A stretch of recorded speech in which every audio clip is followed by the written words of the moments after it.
кеи афроин нjerëzit e te cilat janë në dobi të gjite.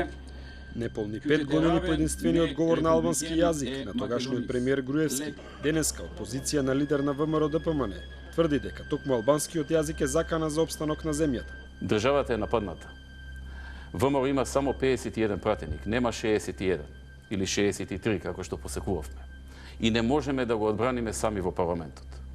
Потребно е народот да си ја одбрани својата држава. Со овие зборови, лидерот на ВМРО ДПМН Никола Груевски се обрати до граѓаните во вчерашното интервју за Канал 5 телевизија. Според него, народот ја пишува историјата. Има една еврејска поговорка, вели да ти даде Господ да живееш во историско време. Но за жал, ова историско време е време во кое што некој сака да ја разнебиди нашата држава. Груевски смета дека платформата која поддржал Заев е погубна за земјава. Таа бинационалност започнува со двојазичноста на цела територија и води кон федерализација на државата, што е цел на одредени надворешни центри многу одамна. На Заев му понуди две решенија за кризата. Нови парламентарни избори заедно со локалните или поддршка за формирање на така наречена малцинска влада. Малцинска влада значи сите пратеници на мнозинството на ВМРО ДПМН да ја поддржат владата на поразениот. Значи ВМРО да отиде во опозиција и да му ги даде на располагање пратениците 51 и 49 што тој ги има 100 вкупно пратеници за да ја спроведува неговата програма. За аналитичарот Сашо Ордановски, понудите на Груевски се последната сламка за која се фаќа поради заканите од кривичен прогон. Он знае дека повеќе ни начело на партијата не може да стои, таму се веќе јасни некакви фракционерски борби и мислам дека треба да се земат сите негови изјави токму во тој контекст. Тој се позиционира да некако преживее политички или да добие таква позиција која што ќе му возможи да се пазари веќе лично за себе за она што ќе следува во Македонија, а човекот е исправен пред големи, како да ги кажеме, ќе биде предмет на тешки кривични гонења. Груевски најави политички документ за излез од кризата. Што очекувате конкретно од тој документ? Груевски е човек кој што размислува како иден лидер на опозиција, кој мислам дека ни тоа нема да биде и убаво е опозицијата да произведува разни документи.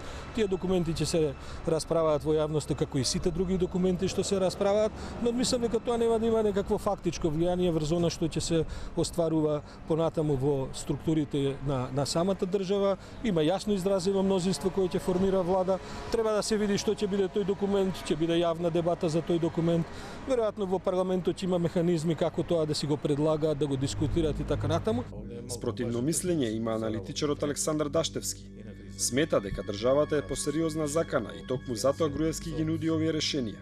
Навистина е опасна состојбата, некои работи од платформата да се прифатат генерално за Република Македонија, како и за понатамошната унитарност, сувереност и да не се редефинира државата, бидејќи неколку пати имавме такви ситуации и не поминавме добро ниту како држава, доколку овој пат се дозволи со оглед на точките во платформата кои се исклучително провокативни, би можело да дојде до тоа да веќе нема враќање од тие позиции. Ние знаевме дека све што дадовме до сега, све испадна дека нема враќање назад.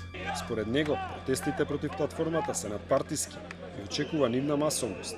Тоа не се работи веќе за политички партии, овде се работи за интереси на државата и затоа во такви бројки излегуваат луѓето по улиците низ многу градови на државата, посебно таму каде што се осеќаат загрозени. Даштевски вели дека понудата на Груевски за поддршка на малцинска влада предводена од СДСМ е во насока на спроведување на клучните реформи во земјава. Ова што се предлага со тие 51 пратеници, се предлага затоа што би добиле 100 пратеници, бидејќи нели главните работи кои ни ги препорача Европа, бидејќи таа беше посредник, нели комесарот Јоханес Хан, мислам дека нема подобар начин да ги спроведете, освен ако имате 100-120 пратеника. Груевски го заврши интервјуто со повик до народот дека Македонија не треба да се гледа како непланирано дете. Многу политичари во светот Македонија ја гледаат како е некое непланирано вонбрашно дете. Не се планирало да биде, ама некој сплет на околности се случил и дошло до една држава на Балканот која што некои стратези не ја планирале. Работа на народот е сега тоа да го спречи и да им каже уште еднаш на сите тие дека Овде живеат свесни луѓе, национално свесни луѓе, спремни да ја одбранат својата држава.